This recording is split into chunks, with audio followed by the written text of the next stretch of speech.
Hello and welcome to Bike Social and to episode number 11 of our Better Riding series, brought to you by Bennett's and Honda Motorcycles UK. So if you're looking to become a better, more talented rider, then you've come to the right place because this is the series. It's all about learning new skills or fine-tuning existing ones. So we've got a collection of videos and articles packed full of advice, and it doesn't matter if you've just started your motorcycling journey. You might be returning after some time away, or you might be one of those guys or girls who rides every single day and have done for the last 30 years. But of course, there's always something to be better at.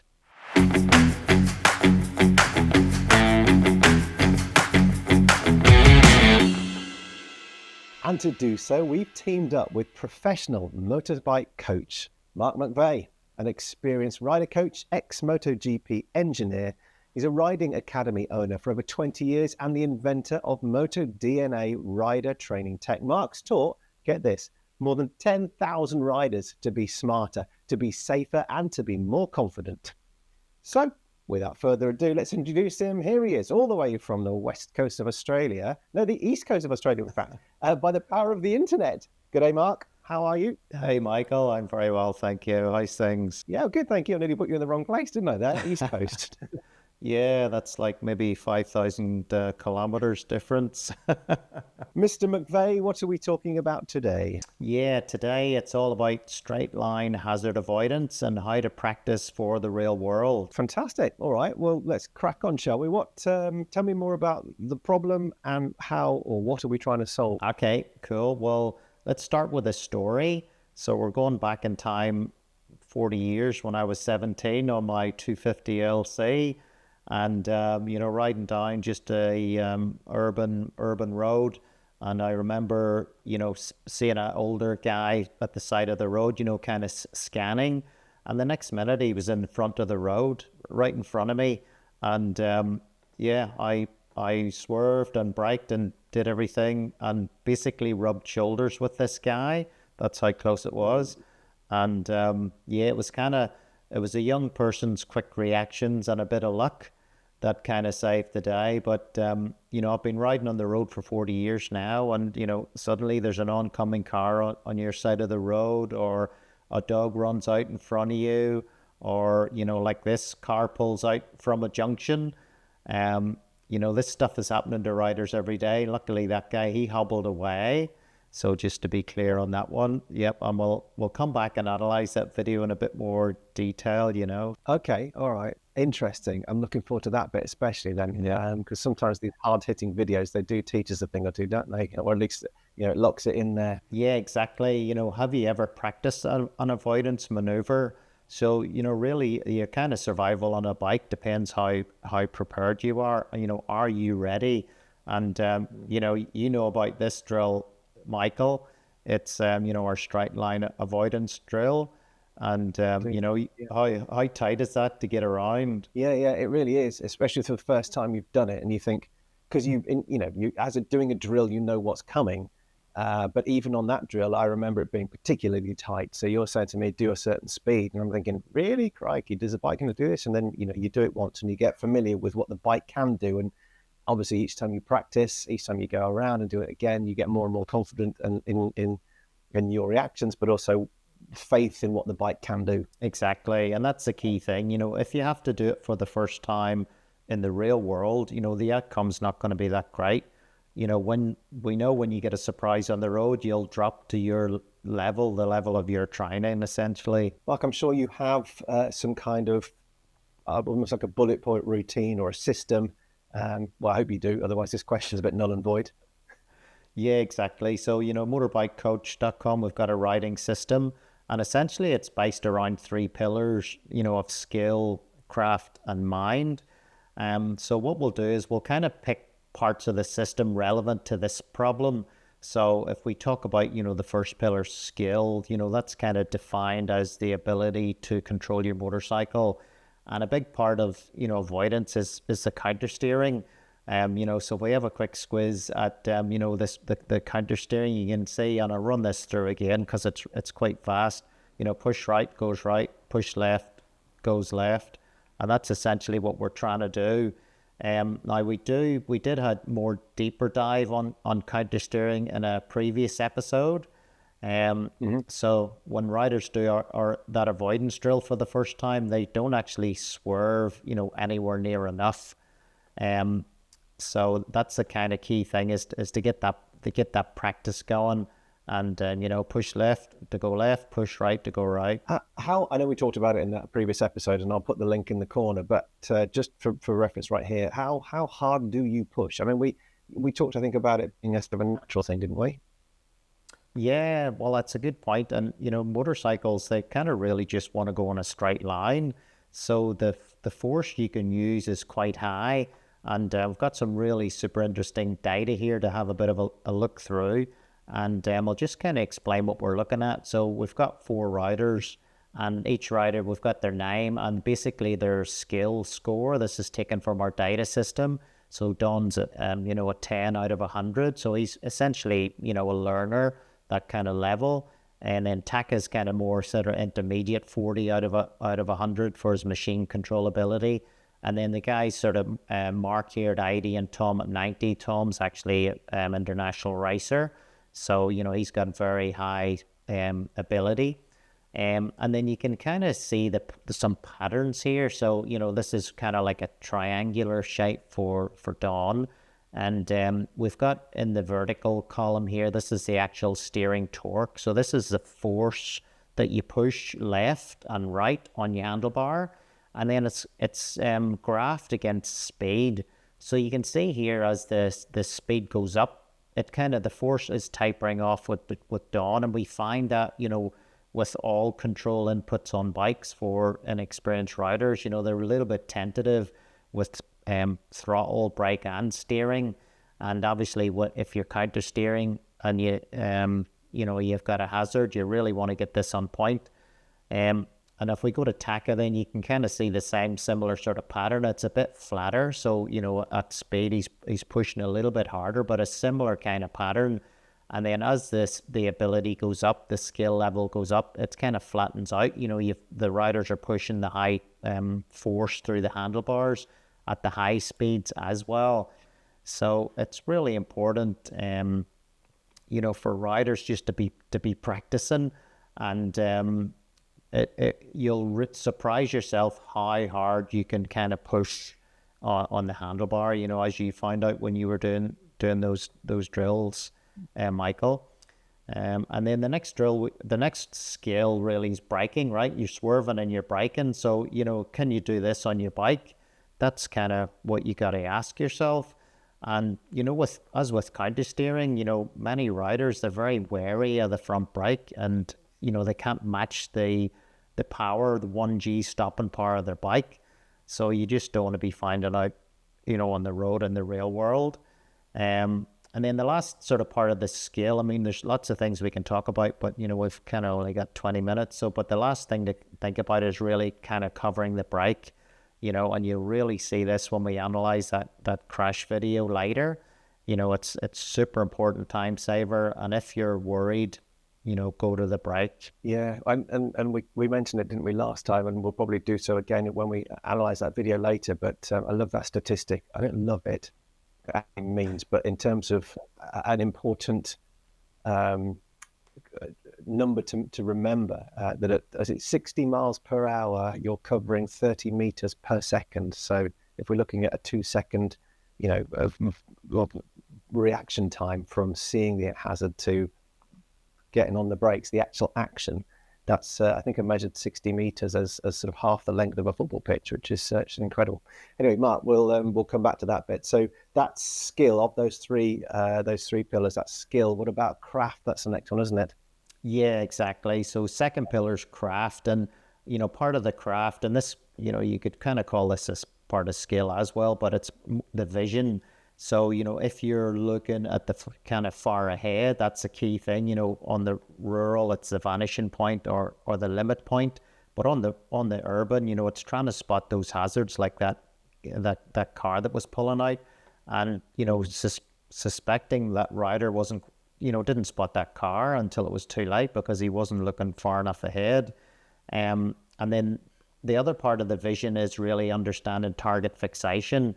and using your peripheral to be aware of the car, but looking actually where you want to go.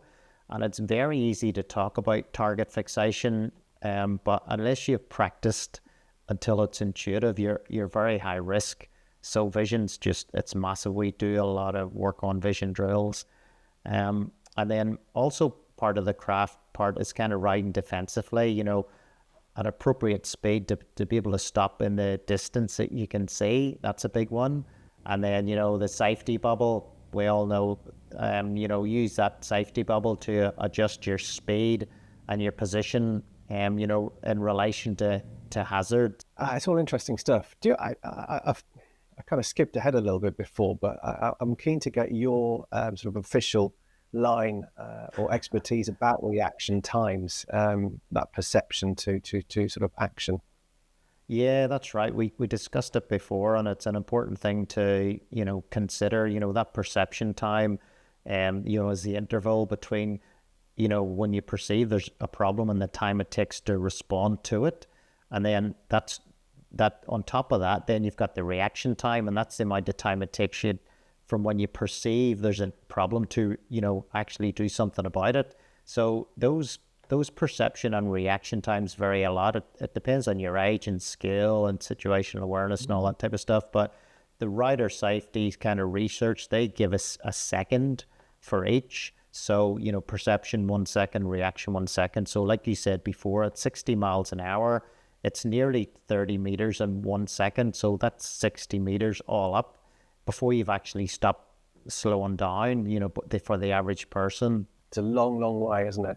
You talked there about age and skill, and through your earlier story, when you were, I think this is my hypothesis, when you were 17, presumably you were fairly green, you just learned. Do you think you were more aware at 17 because you're looking for danger, because you've just you've just got your license, you've just had your test? Do you think that at 17 your reaction times a little bit are better, but also while there's a lack of, when I say skill, I mean lack of experience on a bike, but actually your skill level is still pretty high because you've just done your license. Maybe that's what helped when you were 17. Yeah, it's really interesting. I mean, obviously being so young, you're very sharp, you're bright and sharp compared to now. I'm not as bright and sharp, that's for sure. But, I've got all that experience, and the experience kind of keeps you out of trouble, I guess. Whereas when you're 17, it's more like your wits, save you from the trouble. That's maybe not a bad way to talk about it. Yeah, it's a really good point. All right then. So we've done craft, we've done skill. There's 3 pillars. The last one is mind. Is that what you said? Yep. Third pillar's mind. So, what's your attitude? If you ride a bike, you better be ready. You'd better expect it. Even if it's the car's fault, we always come off worse. And I think we need to accept that, if we're to kind of survive the ride, if you like. And then other parts of the sort of mindset is, growth. We know it takes about 20 hours to get our license, and it could be up to 10,000 hours to master this skill, especially something as complex and with something that has kind of, big repercussions if it goes wrong. So I think it's always about learning. A big one for me is reviewing every ride. And, what would you do differently next time? That's kind of what I asked myself. Did you have any kind of close calls or things that you weren't super happy with? Is there a way of sort of breaking down that then, that sort of technique, if there's a step-by-step guide, for example? Yeah, like if you kind of looked at the mechanics of this drill, and yourself how tight this is, Michael, and we get a bit of an arrow just to kind of highlight. So we got these 2 cones here, which is kind of the gate that you've got to come through. And then these pink cones are actually the car or the hazard. So you can see the rider, he came right through here and he had to swerve, to get around that. So it's a super tight layout, and I've got another image here of the actual drill itself. You can see where the rider has got to come through the gate. So on the orange box, and the black box is the car, and then the blue box is kind of the boundary, so that might be, the wall or something like that. So it's part of this figure, right, where they come around and they've got to kind of swerve to miss that, if you like. But the technique is, we want you to be covering covering the brakes, throttle off and brake and swerve away from the hazard, while kind of looking for your escape route. And we've got a little bit of data here now, just to trying to get a bit more insight, if you like. So I'll play this through, and then we'll look at it in more detail.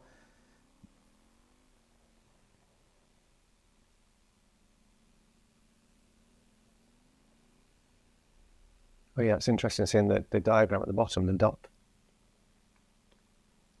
Yeah, exactly. So if we drag this back to the start here, you can see that little dot. That's the kind of GG. So if we screen this forward, you can see accelerating. So the bike's accelerating at about a G, and this circle's about 1G. So accelerating there, and this is the braking, and then when you're cornering, it goes to the left and the right. So it's interesting here too, when we run it through, we're coming down to the last corner, and then we'll accelerate a little bit. So there's the acceleration, and then we're going to swerve. So you can see up ahead, these are the cones that we got to get around. So we'll just step it forward a little bit, accelerating, and then on the brakes, okay? So again, keeping an eye on these cones that we've got to get around. Now, brake, brake, brake. Now, if you look what happens here, we're countersteer, okay? So we're countersteer to the right. But what's happening is there's braking and steering going on at the same time. And this is a critical thing to understand. Often we're told to separate these things out, but the braking's here and the cornering's here. So whenever it's at an angle like that, that's braking and cornering. So countersteer, we're going right, and then look what happens. We're going left. So still on the brakes while cornering, okay? So that is a really important thing to understand, and then we stop. So I'm just going to play this through again now that you've got kind of understanding of what that little circle is, and just watch how that works.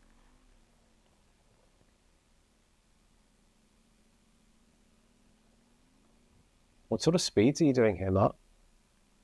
Listen, it's you've done those drills, Michael. It's not a crazy speed, but you're doing maybe you could be doing 30, 40, 50 miles an hour. It is very tight, and of course, it's really nearly harder to maneuver, if you like, in those really tight spaces, But the key thing is that you're swerving and braking, and people aren't really taught how to do that.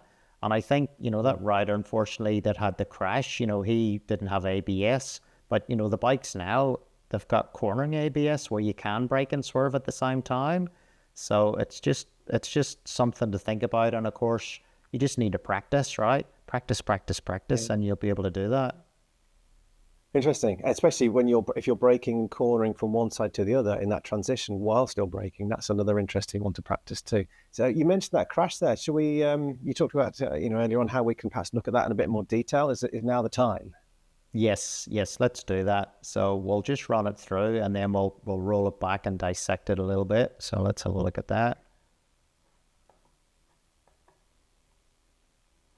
Okay, so he did hobble away. Remember that. So yes, good to know. So if we just bring this forward a little bit, so we can see the car is kind of starting to edge out. And what I want you to do is to pay attention to the rider's hand, okay? So again, still moving, still coming forward. The car's still coming out, right? So he clearly hasn't seen this car. So that's what I say about vision. What's he looking at? At the ground in front, or is he distracted by something? He's still on the throttle, okay? So clearly there's a problem with the car. So watch his hand, and then there he's actually just closes the throttle. So there, but the car's halfway into his line, and he's just closed the throttle now, okay? And then watch what happens next with his hand. So the hand's gone up, so he hasn't covered the brake. So all this time, so you had your perception time, reaction time, not covering the brakes, and he's only starting to brake now, and the car is pretty much out in this is two lines, so the car's nearly out across his line now. And then of course he's not sure that he's been practicing his emergency braking either, but he kind of grabs the brake near the end, and that's kind of when he loses the front end, and luckily he hobbles away. It's me. It's one of those occasions where if you look at it back, you think, oh, well, I'd have done this, or I'd have done that, or we could have done that way or this way. But of course, it happens so quickly, doesn't it? Everything in real life happens so quickly. And if you haven't seen it, if your mind's elsewhere, which, if you have to spend that extra split second, it could make all the difference. Absolutely. Yeah, interesting stuff. Mark, can you perhaps let's summarize this episode, shall we? Yeah, listen, it's the growth mindset is the key thing. If you're not prepared to invest in yourself and do the training, then you're kind of going to leave yourself vulnerable. And, unfortunately, the powers that be, the road safety people, it's 20 hours to get your license and that's it. You are released onto the road and that's it. You got to fend for yourself. So, we're riders. You and me have been riding a long time. And, we've had a few close calls, and we kind of know that you got to work towards that mastery, always learning, always training. We talk about this 10,000 hours for mastery. And yeah, if you break it down, 8 hours a day, 5 days a week, and that's, structured training. It's not just riding, it's actually, understanding what's going on. And that's something that, motorbikecoach.com, that's something that we're building on, because yeah, I don't think it's fair that the riders are kind of let loose like that. So yeah, we need to do more. And, but the riders need to have the mindset, hey, let's always try and keep learning. So yeah, after 20 hours, there's no way that you'd have the skill, the craft, or the mindset to be anywhere near good enough. We don't think, do we? Yeah, no, you just leave yourself exposed a little bit. So yeah, absolutely. All right. And that's fab. Thank you for all that. Mark, what's happening in the next episode? What are we going to talk about in episode 12, Crikey? Yeah, episode 12 already. So it's avoidance, but it's corner hazard avoidance. Excellent. All right. I will look forward to diving into that one. Brilliant. Mark, thank you for your time, your efforts, your energy, of course. No worries. We'll see you next time. No worries. See you, Michael. Cheers. We also say thank you, of course, to Honda Motorcycles UK for supporting us with this series. Mark and I will be back next time, as he says, to discuss how to practice hazard avoidance, but in corners. And in the meantime, don't forget to check out our other better riding episodes. We've got YouTube playlists. We've also got the accompanying articles on bikesocial.co.uk. And I've got 3 more places of interest that might tickle your fancy. We've got Bike Club, that's Bennett's Bike Club. That's our new community website. It's a bit like a forum. It's a bit like our own version of Facebook, where we've got loads and loads of experts answering motorcycle-related questions. You can also come join us on Facebook. We have a private group there called Bennett's Bike Social. Just apply to come and join us there. And there's myself and my colleagues all in there daily, chatting about all things motorcycling. And then finally, how about becoming a Bike Social member? Now, membership entitles you access, or gives you access to, over 200 different motorcycle apparel, clothing, training discounts, exclusive deals, competitions, etc., etc. Just search Bike Social membership, which is free. Access to that is free if you have your insurance direct with Bennett's. If not, it's £6 a month or £60 a year to join up. Thank you once again for being with us, and we'll see you next time. Honda Motorcycles are supporting this series because safety is one of their key business pillars, and their quest for safety inspires their innovations in products, technology, and education, which is why they're committed to achieving 0 traffic fatalities involving Honda mobility products worldwide by 2050.